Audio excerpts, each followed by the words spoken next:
Welcome to my channel. If you're first here, if this is your first time here, welcome. I talk about theories and ideas, and I explore my own self, um, my own interests, and investigate how people think and what the universe is like, and so forth. If you're if you've been here before, welcome back. If you like this kind of content, please consider subscribing to my channel and liking this video. Okay, that having been said, I wanted to, since this is still Passover week, I wanted to share with you an email that I sent to someone who's curious. He's not Jewish, I'm Jewish, but something I had sent to him began kind of an exchange of email back and forth, and he showed some signs of curiosity. So I initially, when I thought of sending this email, I thought of simply mentioning some tenets or about the Jewish mindset, not necessarily holidays, but simply aspects of a Jewish typical personality, attitudes about things, and so forth, and what Judaism is to Jews, means to Jews. Then it became lengthy, and I had already figured why not share it with you all, because I believe he's not alone. Jews constitute about 1% of the American population. I've heard something like 1 or 2% of the American population, like 1% of the world population. So I thought of enlightening more people out there who may be curious but they don't know. Okay, all right. So without mentioning his name, I will begin. Your genuine curiosity about Judaism showed through. I feel honored to be a rare Jew you've met. Judaism is very different from Christianity in terms of mindset. It's one of the strongest pieces of dismay in my life. I feel sometimes like Spock from Star Trek, living in a world which is either ignorant or unaware of Jewish culture. It's also inhibited me from having found a girlfriend and become married. I wouldn't be able to comfortably practice a Jewish lifestyle were I married to a non-Jew. I hope this isn't too much reading for you. I don't want to preach. I want to help you to understand the Jewish mindset so that what I say would make more sense and that you would understand what my life has been like. There's some feeling amongst the more Orthodox, apparently, that Reformed Jews don't pay attention to the commandments as strongly. I haven't grown up in a very religious household, but my mom and I both were proudly Jewish. I began to study the various aspects of Judaism more closely. While there are some aspects I don't agree with, primarily I view myself as an observant Jew. Perhaps I'm in between, in the zone of conservative Judaism. Denomination distinctions don't matter to me. There are some aspects I don't practice. For the most part, I'm a proud, studious Jew. I grew up in a Reformed congregation, but I can't think of any difference between the denominations in terms of beliefs, at least my experience in the Western world. It's a difference of how adherent one is to the traditions, the commandments in the Torah, the guidelines in the Talmud, Kabbalah, etc. I will explain the uniting points of the Jewish mindset. A Jew is born a Jew if his mother was one as well. That makes sense because there would be no doubt as to who the mother was. In the Reform movement, this has been relaxed to be either parent in a mixed marriage. There are two feelings about converts to Judaism. Those who convert are recognized as now full-fledged Jews. However, some Jews may still have some feeling about them as converts and not born into the religion. Judaism does not proselytize. There's a long period of education before a ceremony when the convert declares himself a Jew. I would venture to say that most Jews respect other cultures and religions. Jews have their own culture, which functions well for them. The more educated regard attempts at conversion almost as a threat. It is obnoxious. Memories of the Holocaust and other more overt methods of eliminating Judaism come to mind for them. Faith in a higher power is a component of Jewish talk, but there is an emphasis on someone's behavior. Does the person act with respect? Jews see the commandments as good deeds. They don't do them in order to get into heaven.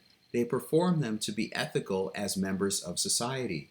There is a biblical commandment, quote, "Justice, justice shall you pursue." There is an emphasis on justice and correcting ills in society, regardless of whether this affects other Jews. Someone who performs good deeds is talked about as a mensch by other Jews conversationally. This translates as a man. He is a true mensch, meaning he has compassion. He performs and lives by the commandments. He helps others. He is grown and mature. He is responsible. Performing commandments, including those that progress social justice, is seen as doing God's work. This one bit of behavior that supersedes other commandments is health. One may disobey those commandments if it's to respond to a health emergency or to prevent severe illness. Social justice existed at least as far back as the 16th century when Isaac Luria promulgated it in his explanations of Kabbalistic texts and teachings. My struggle with the commandments is a familiar one in Judaism, especially for Reform Jews. Because the commandments form a lifestyle, the schism between secular activities and abiding by some particular commandments has forced me to be aware of my behavior. The strongest feeling of schism comes on Saturday when we are commanded not to perform work and not to kindle a fire. In modern society, turning on a television set is a component of myself rejuvenating my sense of identity. There are verses in religious texts which connect that to God, ceasing from work on the seventh day. Yet turning on a television creates a fire. Spending money or traveling on the seventh day is forbidden by commandment. Yet I see benefits in it. I also see benefits from ceasing from enforced work for a refreshing break for rejuvenation. This is a common schism within Reform Judaism. This nudge to be self-aware of my thoughts and actions feels healthy for me.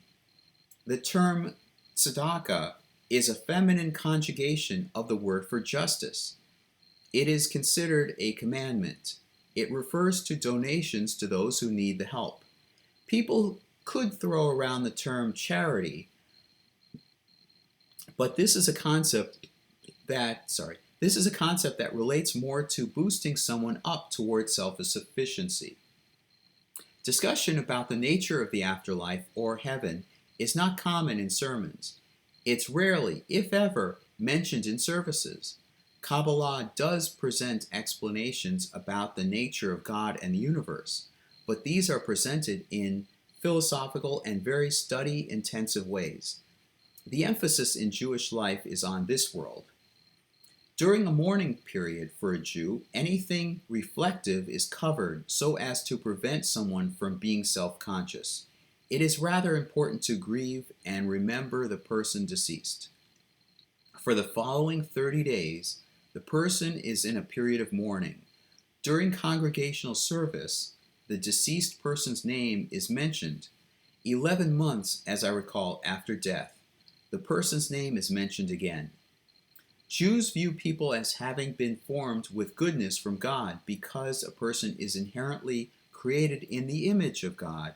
There is no Christian concept of original sin or hell. If someone strays from behaving as a good person, a Jew sees it as someone who should change his ways. God has given humans free will. There's a constructive side of someone called a Yetzer HaTov and a destructive one called Yetzer Hara. Both have enabled the person to live well at times. Yetzer translates as formation, with the understanding that it's from previous material. Tov and Ra are antonyms. Ra is referred to in terms of destruction or um, horrific activity in the Torah. I'm not sure there's a connotation because I don't know. There's been scholarly investigation into what Tov and Ra actually translate as. The exact meaning I don't know. The term translated as sin in English is an archery term referring to something which has strayed off proper course. That's the Jewish mindset on bad behavior. It is the hope, especially expressed during the highest Jewish holy day called Yom Kippur, that the person becomes aware of the error in his ways and returns to the proper direction. This links with the term teshuvah, which literally translates as turning around in one's seat. The highest expression of teshuvah is to confront the same situation as before, but to behave better. There is a biblical section after Cain, or Cain, in the Hebrew. The English translation is Cain, has taken the life from Abel due to anger. Here I use the Tetragrammaton name of God rather than simply saying God. Yud-He Vav-He tells Cain that sin crouches in the corner, but you can be master over it. At least from my Reform background, there is no contempt for those who do not attend synagogue regularly. It is okay, no pressure. One does benefit emotionally from the community engagement. Jews in synagogue prayer service are considered as a collective group when actually chanting during the service. Jews in this context think of themselves as united as Israel. They all speak the service in unison. Sex is not viewed as perverse. It is a natural, healthy part of life. There is mention, I don't recall where, that during sex, God becomes the third person present, brought about by the intimacy. A rabbi is not presumed to be specially divine. This is someone officially recognized as having been extensively trained in Judaism. The rabbi may fill a certain role, such as lead a congregation, sing portions of the service, or conduct a circumcision. A fellow Jew is able to ask questions of a rabbi, discuss opinions openly, or engage in debate. Study in Jewish literature is a natural part of Judaism. Judaism encourages questions, open debate, and knowledge. It's a mark of honor to be thought of as a smart person educated in Judaism. It's a fun exercise for Jews to debate. This enables them to see from other points of view. It's also a demonstration of their knowledge. Discussions of religious texts in all three major denominations focus on themes of the verses rather than historical truth. Individual Jews may regard some characters or events as historical record. It doesn't matter during religious service nor in study. Jewish humor characteristically points out irony in human experiences. It can also poke fun at Judaism and God's behavior. There are several collections of literature important to Judaism. The Torah, known as the 5 Books of Moses, is seen as the ultimate authority in the event there is an apparent contradiction between traditions or commandments. It's considered the primary source. Another huge collection of statutes is the Mishnah. Commentary, centuries old, had been added to each statute of Mishnah, the whole being called the Talmud. Famous rabbis have written works through the centuries. Kabbalah refers to various texts which explain the existence of God and the universe. Kabbalah is challenging to anyone trying to understand it. Models of God and the universe within Kabbalah are presented as if one can think of them philosophically or ethically. I think I wrote this with a word out of sync, but especially the more orthodox appear, I believe, all right, let me rephrase this. Jews, especially the more orthodox, Jews that are, here, let me say, Jews that are especially more orthodox appear and follow the commandments exactly. They wear side bangs because of a biblical commandment not to shave the sides of their heads. They eat very kosher diets. Marrying someone who is a non-Jew is viewed by the more orthodox as an embarrassment amongst the community. As I've heard, it's seen as a temptation moving away from a rich cultural identity and heritage. For several reasons, Jewish family and community is very important. The more orthodox view the Torah as a direct transmission from God to Moses. The less orthodox view it as a text, but don't dwell on whether it is directly from God. It's more of a cultural thing that simply is part of the heritage. Both groups value it supremely. Jews talk about texts such as the Torah as couched in Jewish talk about texts such as the Torah is couched in viewing it as allegory. The more orthodox may believe it also is historical. Nevertheless, discussions focus on themes presented in the literature. There is a statement that a text has 4 levels of interpretation. The most plain is the literal interpretation.